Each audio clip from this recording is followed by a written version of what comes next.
Squiz Kids acknowledges the traditional owners of the lands on which we podcast, the Turrbal and Gadigal people. Squiz Kids! It's your daily news fix. Fun, free, fresh.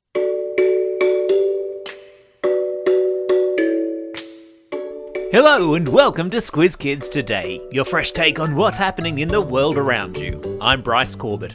It's Monday, May 22. It's Squiz Kids Today. Big weekend for world leaders. Meteor lights up Queensland. Collective noun catalogue and the town that's sick to death of Elsa. That's what's making news, kids style. The lowdown. What a busy weekend it's just been for world leaders. Over 3 days, in the Japanese city of Hiroshima, the presidents and prime ministers of some of the biggest and most powerful countries in the world have gotten together to see if they can find a solution to some of the planet's most pressing problems. And that, my friends, is some mighty fine alliteration if I say so myself. But I digress. Australian Prime Minister Anthony Albanese was a special invitee to what's called the G7, or Group of Seven, meeting at the weekend. The G7 is made up of the United States, Canada, Japan, the United Kingdom, France, Germany and Italy. So some pretty big and important countries on the world stage. But it was the special guest appearance at the weekend of a leader from a much smaller country, in the shape of Ukraine's President Volodymyr Zelensky, that really stole the show. Now, as you know, Ukraine has been at war with its much bigger neighbour Russia for over a year. And for the Ukrainian president to make the trip to Japan and be warmly welcomed by the likes of US President Joe Biden and UK Prime Minister Rishi Sunak is a big show of support for the tiny nation. And the international roadshow will continue later this week, as India's Prime Minister, Narendra Modi, visits Australia. As well as lots of official meetings, Prime Minister Modi will appear at a big event in Sydney's West, where Indians who now call Australia home are expected to turn out in their thousands. So, did you get all those presidents and prime ministers' names? I'm going to test you later in the podcast. Nah, only kidding. Or am I?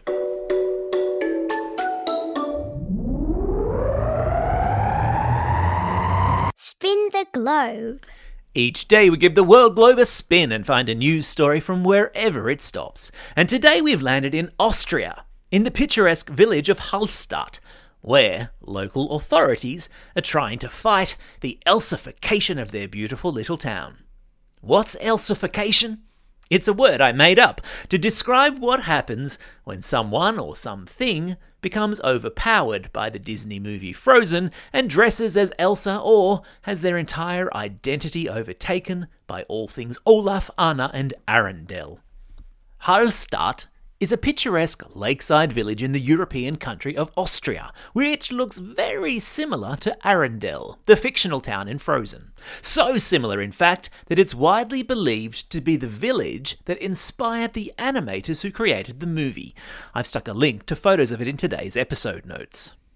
And because the movie is so wildly popular, tens of thousands of tourists visit the village every month.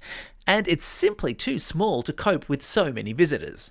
So, the local council has erected a fence at a popular selfie spot to try to deter tourists from coming. Tourists who, it seems, just need to let it go. Oops, there goes the dad joke alarm.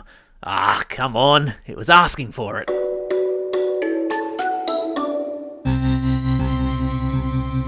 Spaced out. If you happen to be anywhere on the east coast of Queensland on Saturday night, from about Mackay north up to Cairns, you might just have been among the thousands of people who saw a meteor briefly light up the night sky.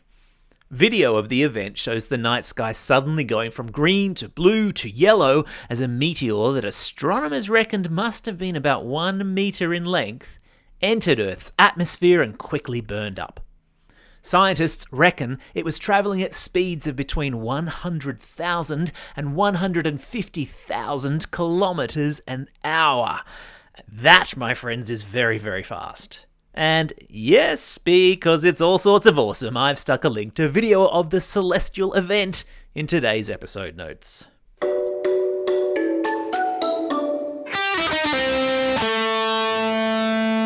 Pop Culture Corner. If you're a total word nerd like me, then you're going to love the news that a university researcher in the United States has created what might possibly be the most comprehensive collective noun catalogue in the world. I know, right? It's a bit much for a Monday, so let me break it down. You've heard of a flock of sheep or a pack of wolves or a pride of lions, right? Flock, pack, and pride are all collective nouns. Words used to describe a group of things, people, or animals. Well, there are some really kooky ones out there. Like, for instance, did you know that a group of crows is known as a murder of crows? Or that a group of owls is called a parliament of owls?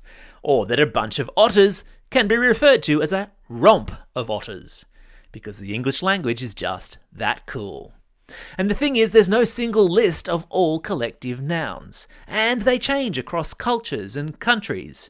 For instance, Australians are probably the only ones to refer to a group of wombats as a wisdom of wombats.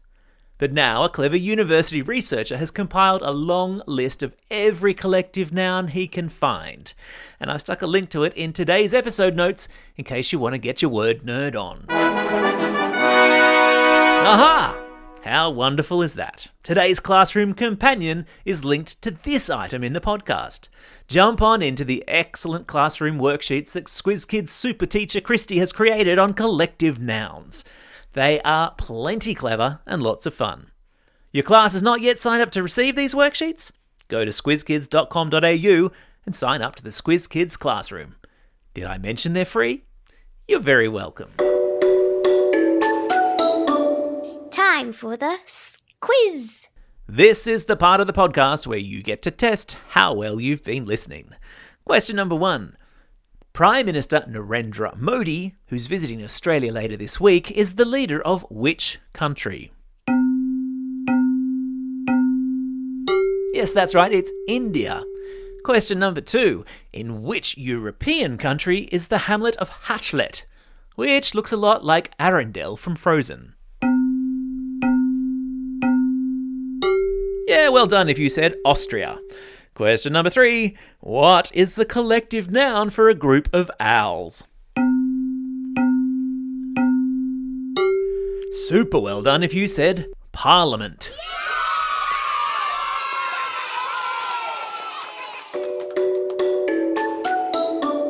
Shout-outs. It's May 22.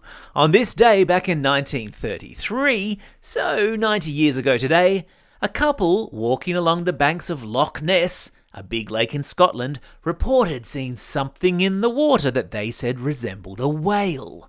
And so the legend and mystery of the Loch Ness monster was revived. It's also a special day for these Squiz Kids celebrating a birthday today. Amelia from Newrybar, Zephyrus from Forest Lake, AJ from Melbourne, Parisa from Wahroonga, Harriet from Box Hill, Harlan from Holsworthy, Lookwatch from Andrews Farm, and Jarrah from Warrnambool. And belated birthday shout-outs today go to Sarah from Western Australia, Bailey from Darlington, Gabriella from Ballajura, William from Hornsby, Sophie from Stanmore, and Max from Finley. And today's classroom shout-outs go to Class 3-4M and Mr. Bailey Good at St Mary's Catholic Primary School in Toukley, Class 4-5H and Mrs. Hickox at St Helens Park Public School, Class 3 Gold and Mrs. Parker at St Eugene College in Burpengary, Class 3-4P with Mrs. Petit and Mrs. Birch at Mildura South Primary School, and finally to Class 6C and Mrs. Cass at Livingston Primary School in Vermont South.